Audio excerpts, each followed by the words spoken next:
శ్రీ దుర్గాయే నమః. 7వ అధ్యాయము ఉత్తర చరితము. చండముండుల వధ. రత్న సింహాసనమునందు అధిష్ఠించి ఉన్నదియును, చిలుక యొక్క మధుర గీతమును వినుచున్నదియును, నలుపు వన్నె శరీరము కలదియును, తన ఒక్క పాదమును తామర పువ్వుపై ఉంచినదియును, చంద్రరేఖను ధరించినదియును, వీణను వాయించుచున్నదియును, కల్వ పువ్వుల హారము ధరించినదియును, ఒక క్రమమున ప్రకాశించుచున్న రవికెయను ఎర్రని చీరను ధరించినదియును, శంఖము పాత్రగా కలిగినదియు, తీయని మధువును త్రాగుడిచే మదించినదియును, అందమైన బొట్టు చేత నుదురు కలదియును అయిన మాతంగి అను దేవతను ధ్యానించుచున్నాను.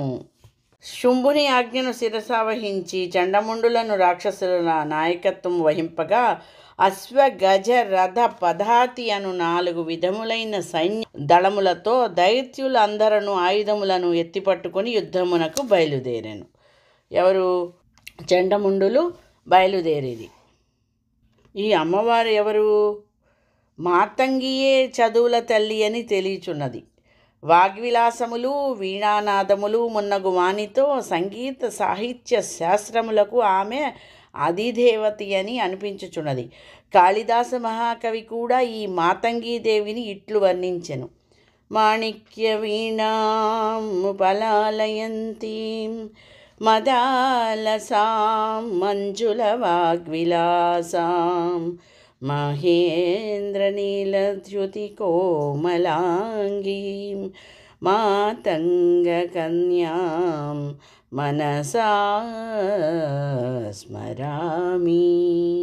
అమ్మవారిని ఈ విధంగా ధ్యానం చేసుకోవాలి. ఓం ధ్యాయేయం రత్నపీఠే శుకకలపటితం శృణ్వతీం శ్యామలాంగీం న్యస్తైకాంగ్రీం సరోజ శశిశకలధరాం వల్లకీం వాదయంతీం కల్హారబద్ధమాలాం నియమిత విలసజ్జోలికాం రక్తవస్త్రాం మాతంగీం శంఖపాత్రాం మధురమధుమధాం చిత్రకోద్భాసి బాలాం మాతంగీం శంఖపాత్రాం మధురమధుమధాం చిత్రకోద్భాసి బాలాం.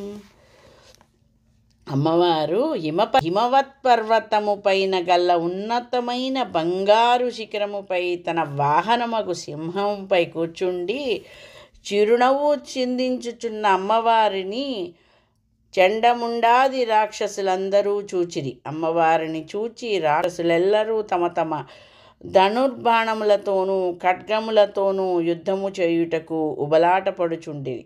మరికొందరు ఆమె సమీపమునకు చేరుకొని యుద్ధ ప్రయత్నమును ప్రారంభించుటకు సిద్ధపడిరి. అప్పుడు శత్రువులైన రాక్షస సైన్యమును చూచుట తోడని అంబిక కోపము ఆకాశమునంటెను. ఆ కోపము వలన ఆమె ముఖము నల్లని వన్నెతో మారిపోయెను. అప్పుడు అమ్మవారి కనుబొమలు ముడిపెట్టబడినవి. ఆ విధముగా ముడిపడిన నుదుటి భాగము నుండి వెంటనే భీకరమైన ముఖము కలిగినట్టి ఖడ్గపాశములను ధరించినట్టి కాళి అను దేవత ప్రకటమయ్యను. ఆమె ఆశ్చర్యకరమైన మంచపు కోడు వంటి ఆయుధమును ధరించి ఉండెను. కపాలమాలను భూషణముగా అలంకరించుకొని వ్యాఘ్ర చర్మమును వస్త్రముగా కట్టుకొని ఉండెను. ఆమె శరీరమునందలి మాంసము ఎండిపోయి అస్థిపంజరము వలె చూచుటకు మిక్కిలి భయంకరముగా ఆ కాళీమాత కనపడుచుండెను. ఆ కాళీమాత నోరు మిక్కిలి విస్తారమై ఉండెను. నాలుకను బయటకు చాచుట చేత భయం గొల్పుచుండెను. లోతుకు పోయినట్లున్న ఎర్రని కన్నుల కలదై పెద్ద పెద్ద అరుపులతో నలువైపులను మారుమ్రోగించుచు అతి భయంకరముగా ఉండెను. ఆ కాళికాదేవి పెద్ద పెద్ద రాక్షసులను హఠాత్తుగా పైబడి కొట్టుచు చండముండుల అధీనములో ఉన్న సైన్యమంతయును తినివేశెను. ఆ కాళికాదేవి ముందుటనున్న ఏనుగుల సైన్యము నుండి వెనక భాగమును రక్షించు పార్శ్వరక్షకుని ముందు భాగమును కూర్చుండి అంకుశముతో ఏనుగును నియంత్రించు మావటిని ఏనుగుపై మధ్య భాగమున కూర్చుండి శత్రువులతో యుద్ధము చేయు యోధునితో సహా ఏనుగు మెడలోని గంటల సమూహంతో కూడిన ఏనుగుల సమూహములన్నిటినీ ఒకేసారి నోటిలో వేసుకొనెను. ఇదే విధముగా మహాసైన్యంలో 2వ శ్రేణి యందు కల రథబలమునందలి యోధులను సారథితో సహా గుర్రములతో కూడా రథములను కూడా కాళికాదేవి తన నోట పెట్టుకొని మిక్కిలి భయంకరముగా తన పండ్లతో కరకర నమిలివేసెను. ఒకనిని జుట్టు పట్టుకొని లాగి, ఇంకొనిని కంఠము పట్టుకొని లాగి, మరి ఒకనిని పాదము క్రింద నలిపివేసి, మరి ఒకరిని రొమ్మున పిడిగుద్దులు వేసి చావగొట్టెను. ఆ రాక్షసుల చేత ప్రయోగింపబడిన శస్త్రములను అస్త్రములను కూడా ఆ కాళీదేవి నోటితో గ్రహించెను. తదుపరి రోషముతో వాటిని తన దంతములతో నమిలివేసెను. దుర్మార్గులైన రాక్షసులలో బలవంతులైన వారి బలమును మర్దించెను. కొందరిని తినివేసెను, మరికొందరిని కొట్టి చంపెను. కొందరు ఖడ్గము చేత చంపబడిరి, మరికొందరు ఖట్వాంగమును ఆయుధము చేత చావగొట్టబడిరి. ఇంకొందరు పండ్ల కొసల చేత కొరికి వేయబడిరి. ఆ విధముగా రాక్షసులందరూ వినాశము పొందిరి. ఆ విధముగా దేవి చేత ఒకే ఒక్క క్షణమున రాక్షస సైన్యం అంతయు నశించిపోయినది. అది చూచి చండు మిక్కిలి భయంకరమైన కాళికాదేవిని గూర్చి ఎదురుగా పరిగెత్తెను. గొప్ప రక్కసుడైన ముండు భయంకరములైన బాణవర్షములతోనూ ప్రయోగింపబడిన వేల చక్రములతోనూ భీతిగొల్పెడు కన్నులు గల అమ్మవారిని కప్పివేసెను. మేఘము కడుపులోనికి అనేకములైన సూర్యబింబములు ప్రవేశించినట్లు ముండాసురుడు వదిలిన అనేకములైన చక్రాయుధములు కూడా అమ్మవారి ముఖమునందు ప్రవేశించెను. ఆ కాళికాదేవి తన భయంకరమైన నోటిలోని చూడశక్యము కాని దంతములతో ప్రకాశించుచుండెను. అప్పుడు ఆమె భీతిగొల్పెడు ధ్వని చేయుచు గొప్ప రక్కసుడైన ముండు భయంకరమైన బాణవర్షములతోనూ ప్రయోగింపబడిన వేల చక్రములతోనూ భీతి కొల్పెడు కన్నులు గల అమ్మవారిని కప్పివేసెను. మేఘము కడుపులోనికి అనేకములైన సూర్యబింబములు ప్రవేశించినట్లు ముండాసురుడు వదిలిన అనేకములైన చక్రాయుధములు కూడా అమ్మవారి ముఖమునందు ప్రవేశించెను. ఆ కాళికాదేవి తన భయంకరమైన నోటిలోని చూడశక్యము కాని దంతములతో ప్రకాశించుచుండెను.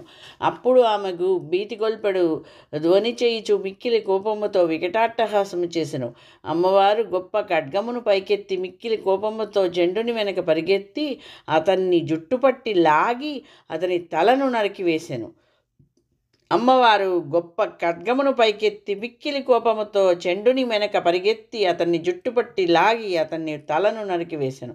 చండు ఖడ్గాఘాతము చేత పడగొట్టబడగా అది చూచిన ముండు ఆమె దగ్గరకు పరిగెత్తెను. అప్పుడు ఆమెను మిక్కిలి క్రోధముతో వాణ్ణి కూడా కత్తితో కొట్టి నేలపై పడవేశాను. గొప్ప పరాక్రమశాలురగు చండుముండులు ఇద్దరును హతమైపోవుటను చూచి మిక్కిలి సైన్యమంతయును భయంతో వ్యాకులము చెంది నలువైపులకును పలాయనము చిత్తగించెను. ఆ తర్వాత కాళికాదేవి అట్టహాసముతో కూడిన క్రోధముతో చండముండాసురుల శిరస్సులను తీసుకుని చండికాదేవిని సమీపించి ఇట్లనెను: మయా తవాత్రోపహృతౌ చండముండౌ మహాపశు యుద్ధయజ్ఞే స్వయం శుంభం నిశుంభంచ హనిష్యసి. దేవి, మహాపశువుల వంటి చండముండులను రాక్షసుల శరీరంలోనూ నీరు కొరకు కానుకగా తెచ్చి తిని యుద్ధమనడు యజ్ఞమందు నీవు స్వయముగానే శుంభులను రాక్షసులు ఇరువునని సంహరింపగలవు. యస్మాత్ చండంచ ముండంచ గృహీత్వాతముపాగత చాముండేతి తతో లోకే ఖ్యాతాదేవి భవిష్యసి. ఓం. మేధాఋషి అమ్మవారి ప్రభావంను గూర్చి రాజునకును వైశ్యునకు వివరించుచు ఇట్లు చెప్పెను: మహారాక్షసులైన చండముండులను వారిని కాళీ పట్టుకొని రాగా వారి దేహములను చూచి మంగళప్రదురాలగు చండికామాత కాళీతో మృదువుగా ఇట్లు చెప్పెను: దేవి, చండముండాసురుల దేహములను తీసుకొని వచ్చితివి కావున ఈ సమయము నుండి నీవు చాముండయను పేరుతో లోకమునందు ప్రసిద్ధురాలవు కాగలవు. చాముండయను పేరుతో లోకమునందు ప్రసిద్ధురాలు కాగలవు. ఇది శ్రీ మార్కండేయ పురాణము సావర్ణిక మన్వంతరమందలి దేవీ మహత్యమునందు చండముండుల వధ అను పేరు గల 7వ అధ్యాయము సంపూర్ణము చేసుకుందాము. చాముండా జయము జయము. సర్వం శ్రీ దుర్గా చరణారవింద అర్పణమస్తు. స్వస్తి.